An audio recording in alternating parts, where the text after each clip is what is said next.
Thank you for the chance to share some of our research today on the political landscape as it relates to the upcoming May 2022 elections, as well as the prospects for reforms in the new administration. This is actually part of a broader presentation that began with the first part, which is focused on the COVID-19 pandemic management challenges of the Philippines, and the second part, which now focuses on the political landscape in the run-up to the May 2022 elections and the emerging reform prospects for the new administration. So I would just like to begin first by noting that one of the main problems, challenges faced by the Philippines, obviously preceded COVID-19, is lingering and deep inequality. It is a challenge that preceded COVID-19 and possibly has been exacerbated deeply by the COVID-19 pandemic because of the challenges we faced in managing COVID-19, as well as the natural tendency of inequality to deepen itself because of the imbalanced nature of responses to the crisis. So I want to first show you the poverty reduction trajectory of the country.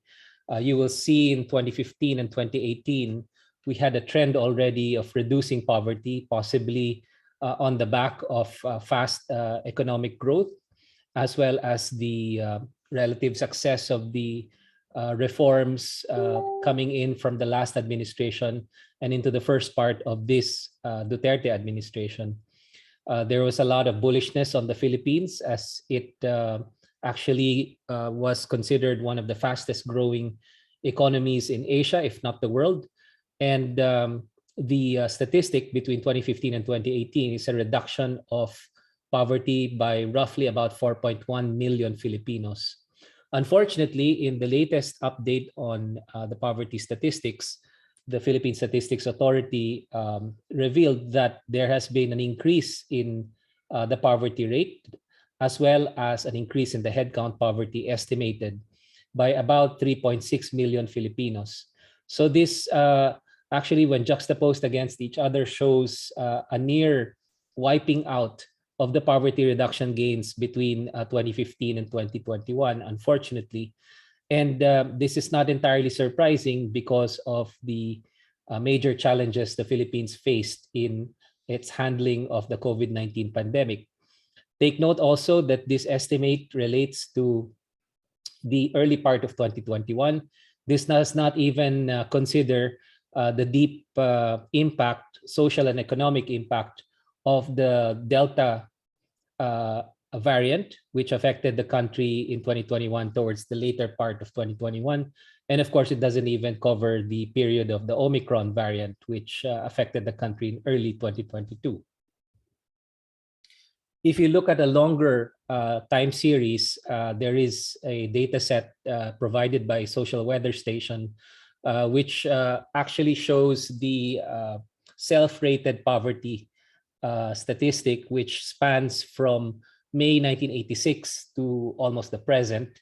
And if you look at this, there has been a general trend and tendency for self-rated poverty to decline over time from its peak in the Marcos years, in the later part of the Marcos administration, when self-rated poverty was almost 70%. This started to decline, and this is most likely part of the improving economic prospects and the reforms successfully pushed over different administrations. And this decline appears to have been quite observable during the Macapagal Arroyo and the Aquino administration, but has been a little bit stagnant during the Duterte administration because most likely of the COVID-19 pandemic and the mishandling of this particular crisis. So we see an increase in self-rated poverty in the latest statistics reported by SWS. And if you look at self-rated hunger, there has also been a general decline between the Macapagal Arroyo and Aquino administrations going into the Duterte administration, the early part, but this has spiked during the pandemic, and it has been relaxing recently, but of course the spike reveals potential social and economic costs during this period when many families have been affected by hunger during the pandemic. So I focus now on the main issue, which is inequality. And this is really what I would like to talk about in my presentation. Inequality in the Philippines is one of the lingering challenges, and as I will try to explain, it is actually reflected in various lingering challenges for the country that sort of feed on each other. So essentially, it's a self-reinforcing equilibrium. Begins with weak upward mobility due to the inequality in opportunities, notably among our younger population in terms of looking for jobs, as well as the disaster-prone nature of the Philippines. As I mentioned earlier, when there is a disaster, the weakest and the most vulnerable are typically the least able to adapt to the impact of a disaster. And of course, we've seen earthquakes, we've seen floods, we've seen typhoons, and we've seen droughts. But now that we've seen a pandemic, it is becoming clear, painfully clear, that the weakest and most vulnerable and the poorest are actually least able to adapt. They are least connected in terms of the internet and online adaptation methods, such as for their children to go online and attend school. They don't usually have this option. If they do, the quality is not that great. They also have poor work contracts and poor insurance mechanisms. They typically are involved in the informal economy, where risk management and insurance mechanisms are not that strong. And you also see them most affected because of the lockdowns, because of the mobility restrictions, because many of the people in the poor and low income segment are engaged in daily work, where it is a no work, no pay situation. So under these conditions, it's easy to imagine that they are the most negatively affected if we are unable to manage the pandemic well. The second point is political concentration, and I'd like to shed some light on this as well based on our research. This is reflected mainly in the Philippines in the form of political dynasties. And we've done a lot of research on how political dynasties weaken political competition, they weaken checks and balances, and they often lead to governance challenges, which in turn leads to underdevelopment and poor poverty reduction and poor inequality reduction. The third aspect of inequality in the country has to do with economic concentration, which relates to the rent-seeking and weak competition, which still characterizes many parts of the Philippine economy. It also motivates many of the political actors to seek political power, to seek the levers of political power, so that they can control the main levers for crony capitalism. And this is really part of the motivation for many of them to spend so much money in order to take control of that power, because they are able to take control of vast sectors in the economy, which then enables them to control that rent, which then is essentially the return on their investment, and is typically much larger than any amount they will spend to get elected. That is the corrupt relationship between the economic inequality side and the political inequality side. So I'll just point out here that inequality appears to be self-reinforcing in the Philippines. An unequal population often exacerbates the unequal political situation, which then exacerbates or at least prevents deep reforms in the unequal economic situation. And this is the challenge going into this election, because it's again reflecting many of these malfunctions in our democracy, in our political system. And what I would like to talk about is some of the facets of this malfunction, as well as a potential reform agenda in order to unwind out of this inequality trap. So here is the picture of inequality. This is the um, uh, essentially the map of income across different income segments in the Philippines. It's a little bit dated, and we're updating this particular income pyramid. But for the most part, the pyramid, even with the update, is going to look, for the most part, the same. So if you'll bear with me, I'll just show you this 2012 version.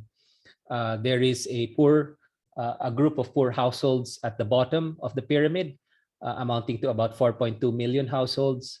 There's a lower income class of about 7.1 million households. Then there is the middle income class of about 9.8 million households. And then there is a very top income class of about only 320,000 households. And you can see from the income levels across the different segments that this is a very stratified society in terms of income. And upward mobility, moving from poor and low income upwards to middle income or even upper income, is typically very difficult in the Philippines for many reasons, including the inadequate investments in human capital. As I mentioned earlier, the recurrent shocks that may actually push you back into poverty and low income status, the inadequate risk management and insurance mechanisms that we have, and so on and so forth. So in a nutshell, in 2012, and I expect in 2022, it is not that vastly different, about half of the Philippines is classified as lower income or poor, and is actually earning an amount that is actually very, very low compared to the ambition of the average Filipino. So the challenge, of course, is a very much a long-standing one and lingering one. The Gini coefficient, which is essentially a measure of income inequality used by economists.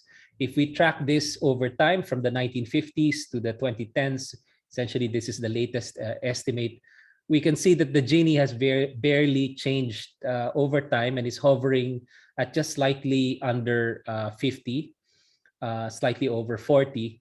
And there's not been a dramatic reduction in inequality in the Philippines, despite the growth, the recent growth in the Philippine economy. And we even see a very, very deep inequality in the 50s, 60s, and 70s. And this has not actually been reduced dramatically. It was only reduced marginally during the post-EDSA period. So it is very much a challenge that continues to affect the Philippines, both in the economy as well as in the political system. And here I will argue that the political system actually reflects the inequality in the economy. If you have very, very wealthy individuals and very, very poor individuals in the Philippine economy, you also have very, very politically connected individuals, and then very much disempowered individuals at the bottom of the political pyramid. And at the top of the pyramid are essentially the political clans. These are the rather large and long-lived political families that have come to dominate Philippine politics over a long period of time. There are two main types I wanted to talk to you about. The first is the thin dynasty. Payat, nagsusunod-sunod lang sila. And then there's the fat dynasty, yung mataba at nagsasabay-sabay po sila. So the difference between the two is actually night and day. The thin dynasty, one way of describing them is that they still have delicadeza. They do not want to look as though they are, concentrating power only amongst themselves. So even though they will typically hold on to a congressional seat or a gubernatorial seat or a mayoral seat in the countryside, and pass it on to to family members over time, they won't necessarily field many family members altogether because it looks bad. No, the fat dynasties, however, are not encumbered by this kind of norm, and they have seen fit to field many family members and simultaneously occupy power with those family members, and the result often is a debilitating effect on checks and balances and a debilitating effect on political competition. They are able to take advantage of the levers of power and incumbency advantages and make it very, very difficult for upstarts, for alternative candidates to emerge. And that is essentially the anti-competitive effect of fat political dynasties, particularly in those regions, in those provinces where they have come to dominate almost all the top positions. So this is just the data set on political inequality in the country, looking at one indicator, which is political dynasties. If you look at political dynasties as the concentration of political power, then over time, it appears that the concentration of political power is getting worse and worse. If you look at governors, 80% of governors, 67% of congressmen, and 53% of mayors belong to fat dynasties, meaning those political clans with 2 family members and above in elected office. So this has been our working definition for fat dynasties. And if you look at the transition over time from 2004 to nearly the present, or at least certainly the last elections, you will see that fat dynasties have been growing in terms of the number of positions that they are now encumbering, and they have been expanding. So the tendency has been to actually edge out thin dynasties and non-dynasties. So I just want to give you a concrete example of one family in Sulu province. We have all of these for all of the provinces. So for those of you who are interested, feel free to write to us in Ateneo Policy Center, and we can send you, especially for the young people who want to check what their province looks like, we can send you the leadership profile for every Philippine province between 2004 and 2019. And you will see here, I only set it for 2016, but if you will see here that the TANs in Sulu started with 3 family members in office in 2004, and they have since expanded to 7 family members in 2016. And you will see that the poverty incidence during that time, when they were expanding their essentially hold on political power in the province, poverty in Sulu has been increasing from 40% to upwards of almost 55% by 2015. And of course, the challenge is that there are even governance and impunity challenges linked to political power in Sulu. This is what they look like in 2019. Actually, they added 1 more family member in power.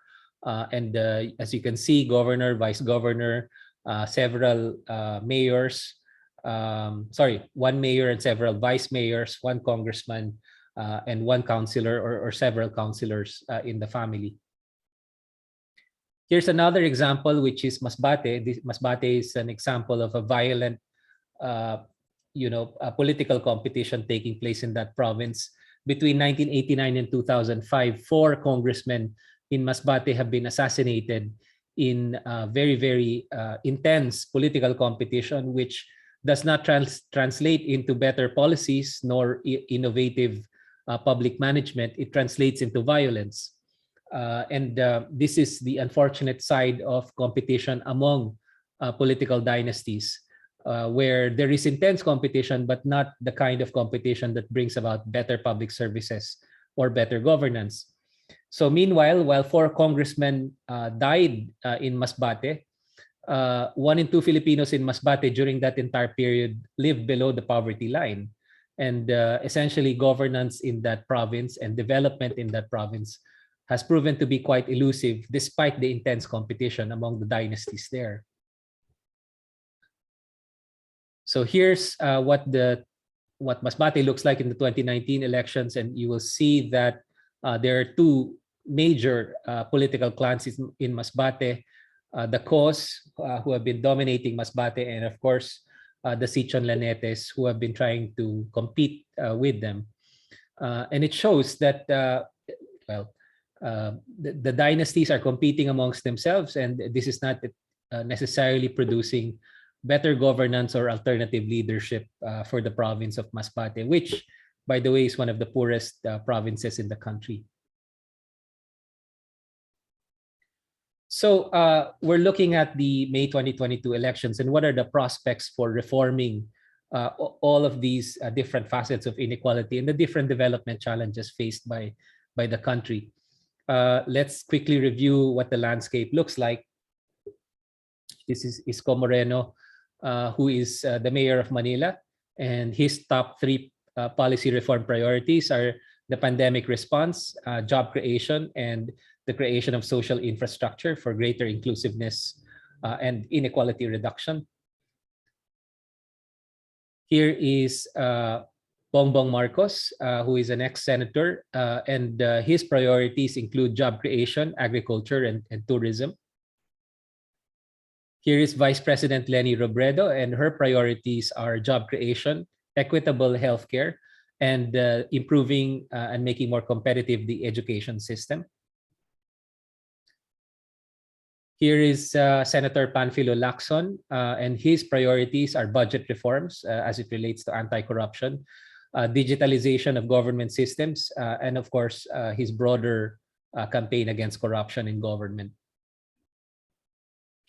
And then this is Calyodi, who is essentially a very much an alternative leader compared to some of the other leaders on offer. And he's a labor leader, and he's a welcome addition to the options, if you ask me. And his policy reform priorities include labor first, a possible wealth tax, and to nationalize public spaces and services. So these are all fairly controversial reforms, and certainly depart from some of the reforms that we have been pursuing already as a country. And finally, there is Senator Manny Pacquiao, who is also aspiring for the presidency, and his policy reform, his top reform priorities include economic growth, job creation, and free housing and hospital care. So with these options, you can see that there's a good deal of overlap actually among the top priorities of many of these leaders, and where the rubber hits the road essentially is how they will actually manage to push for these types of major reforms and major social and economic outcomes. And our review of essentially the determined priorities, let's say by business, reveals that it also coheres with some of what has been prioritized by the candidates. So here is the top 5 risks faced by the Philippines based on an expert opinion survey, an executive opinion survey conducted between May and September 2021 by the World Economic Forum as it relates to the Philippines. And you will see here prolonged economic stagnation. So the job creation element actually links to this. The digital inequality, which is the unequalizing effect of the pandemic as it relates to unequal abilities to adapt to the online connectivity aspect of pandemic response. The third is extreme weather events, so that's climate change. The fourth is employment and livelihood crisis, so as we noted, job creation. And finally, the failure of infrastructure and the need for effective infrastructure. So it does appear to cohere with what executives and experts also note as what the country needs. And if you look at surveys of what people, Filipinos, generally try to prioritize in terms of key issues or what they say are their priorities, there is also a strong coherence with what many of the presidentiables have noted. The first, this is a survey conducted by Boses Filipinas. It's called the Vine Survey, and it is a survey involving a novel approach to conducting online surveys in the Philippines. This is a survey of about 1,500 individuals, as I understand it, 1,500 respondents from a sample frame of over 300,000 identified as representative of the entire nation. Based on this survey, we find that some of the top priorities identified by Filipinos include fighting graft and corruption, 60%, creating more jobs, which is the job creation point earlier, 50%, controlling the spread of COVID-19, essentially enhancing pandemic management, 48%, and social services reducing poverty 45%, and improving and increasing the pay of workers 44%. The elimination of the sale and use of illegal drugs, so countering illegal drugs, still garners about 37% of the responses, which is certainly cohering with some of the priorities of this present administration. But clearly, if you look at this prioritization, the main priority has to do with fighting corruption, creating jobs, and taking control of COVID-19, and making sure we are able to mount an aggressive and robust recovery from this crisis. So even as we know that all of these policy issues are being espoused by candidates and being talked about by those Filipinos who are captured in surveys, or interviewed in surveys, we do know that candidates' personalities are very, very much a factor, not necessarily just the policy issues that they are espousing or supporting, but Philippine politics is generally deemed by many analysts and observers as very personalistic in nature. And it has to do partly with the weak political party system, the lack of clarity in the policy platforms that some of the candidates are advancing, and essentially the need for greater maturity among the voters to understand how the different policy options actually affect their daily lives. So if you look at personal qualities, which is also part of the Boses Pilipinas survey, and this appears to factor very, very heavily in the choices of many voters. The first priority is to provide strong leadership, which is not entirely surprising, because this is part of the explanation for why some candidates are ranking very, very strongly, while the present administration, which was associated with strong leadership as well, has continued to reflect high support from in surveys. The second is honesty, which then relates to the anti-corruption preference. The third is intelligence, which has to do with merit and capability to deliver. The fourth has to do with getting things done, again with capability to deliver. And finally, morally upright, which may have to do again with going up against corruption and not being corrupt themselves. So all and after that is being compassionate. So essentially reflecting that kind of leadership that cares about social outcomes, cares about poverty reduction, inequality reduction, and the plight of those most left behind. Now, if you look at these types of priorities, we have to consider that these are also shaping the preferences of voters, and not necessarily all voters are choosing just based on policy issues. And it appears that is to be expected, because the policy issues themselves are not really deeply talked about nor debated, at least not yet. And so this is one of the areas where we hope there will be some dramatic improvement in the next few weeks, if not months, in the run-up to the elections. The clearer policy platforms and the policy issues to be debated. So before I end, I just wanted to describe, well, if you're looking at real reform prospects in the next administration and things that may actually begin to change things and break us away from the inequality trap we're in right now, we first need to diagnose what actually keeps us in that trap, and then we can identify what types of reforms can actually help us break out of it. And certainly, the political landscape we're facing right now shows us many of the malfunctions of the present situation, including the emergence of very fat political dynasties. So let's begin with the inequality trap and what it looks like. What is the diagnosis for the Philippines? We begin with elections dominated by political dynasties and weak political parties. As I mentioned, this then relates to unclear policy platforms, politics of personality, and very much a political landscape that is dominated by political clans that have the power of incumbency, the power of resources, often corrupt resources that they were able to collect during their incumbency and use in favor of their re-election.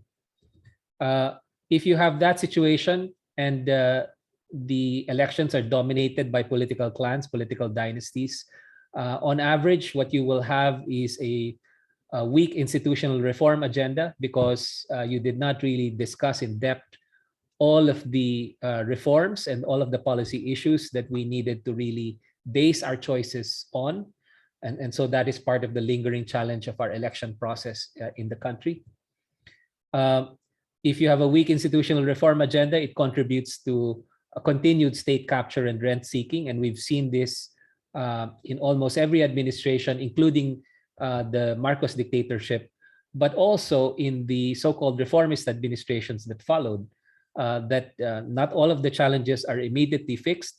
Not all of the challenges are immediately reformed. And you will see examples of crony capitalism and state capture and corruption persisting in the government bureaucracy.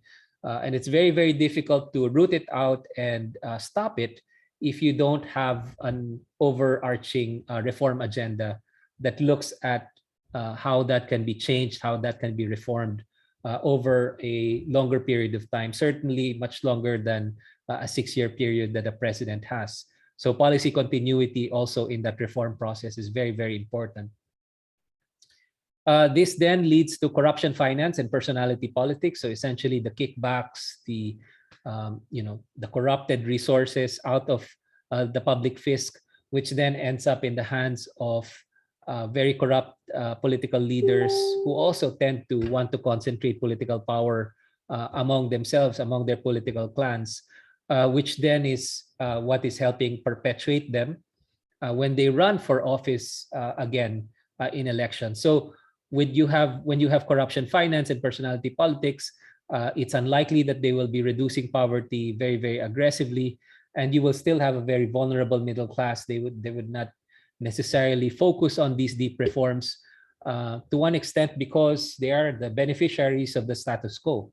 They're actually thriving in the present system, which is highly unequal. So in a way, it is actually surprising if they actually passed laws and passed reforms that would debilitate their advantage in such an unequal situation. So if that's the case, then what you have, again, going into an election cycle is the same types of imbalances and the same inequality that benefits them and does not necessarily empower the vast majority of Filipinos. So this is essentially the inequality trap that is going in cycles. And as you can see or easily imagine, this is something that can be self-reinforcing over time. So the three main challenges, reflections of inequality in the country: political concentration of power, economic concentration, and inequality in opportunities. These are the things we need to change. Let me end with a final thought on a reform agenda, an emerging reform agenda for the next administration, which may touch upon some of the reforms that the presidentiables that I talked about earlier. It's very much related to some of their aspirations as well. One is the inclusive society, which, again, if you're thinking about inequality, in a nutshell, one way to debilitate inequality is through inclusion.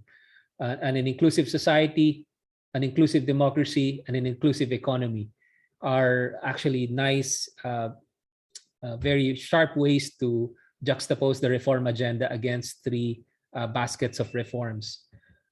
The inclusive society has to do with social protection and strengthening upward social mobility, a society that is not necessarily characterized by very massive divides among the people. An inclusive democracy, which again gives power to the people and does not necessarily allow for the over-concentration of political power in just a few political families, political clans. So regulating dynasties is one reform, and so is strengthening political parties so that the alternative leaders will come from these stronger political parties. And finally, in terms of the inclusive economy, improving competition and leveling the playing field, these are some of the reforms that may end the crony capitalism and the state capture tendencies that many of the political leaders still engage in And they can only engage in it to the extent that the state still controls very much some of these sectors in the economy. Increased competition and increased openness in these sectors, tempers that tendency for rent seeking and crony capitalism. So it is also part of the reform agenda that may bring about greater inclusion and certainly greater foreign investments, greater innovation, and even stronger job generation for the country. Let me end here and thank you for bearing with me on such an extensive presentation. I would very much welcome our discussion after this.